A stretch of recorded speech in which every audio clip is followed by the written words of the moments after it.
In the cradle of the New World, the island of Tanzia is home to a new and great race called the Akazi. The Akazi had little interest in technology and material wealth.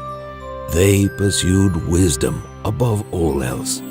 With the Akazi, arcanity, alchemy, and endless possibility would soon flourish. Because of their unique values, other races often regarded them as primitive and mistook them for weak. A critical mistake. Life was good on Tanzia until one day, a terrible evil known as the Skeleton King came to claim the island.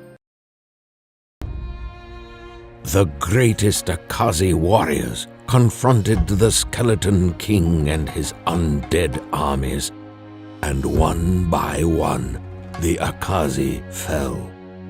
This terrible evil fought with an advantage, a unique knowledge of something born of this new world. This enemy fought with arcanity. The new world was young, and few understood the mysteries of arcanity. But one Akazi had already attained a mastery greater than any other, and the Skeleton King soon met his match. The Skeleton King was furious. This small, frail creature had undone decades of preparation with a single blow. The Skeleton King retreated, and the Akazi did not pursue. Tanzia was safe once again. The Akazi continued to flourish, and the Great One continued to pioneer alchemy and arcanity. Creatures of all races came from all over the world seeking his mentorship, and he taught any who would learn from him. Until one day, something more pressing demanded his attention. The Great One was blessed with many children and many grandchildren whom he loved dearly. But this one was very special. This one would be the center of his world for many years.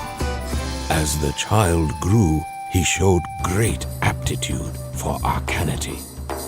No grandparent ever felt more love or pride for a child as the Great One did for his young grandson. But he knew that their precious time together would be short. The Skeleton King was already plotting a terrible revenge against his new foe. He would end the Great One's bloodline. The Skeleton King used the darkest of arcanity to summon an evil and tortured creature from another dimension and enslave it to his will.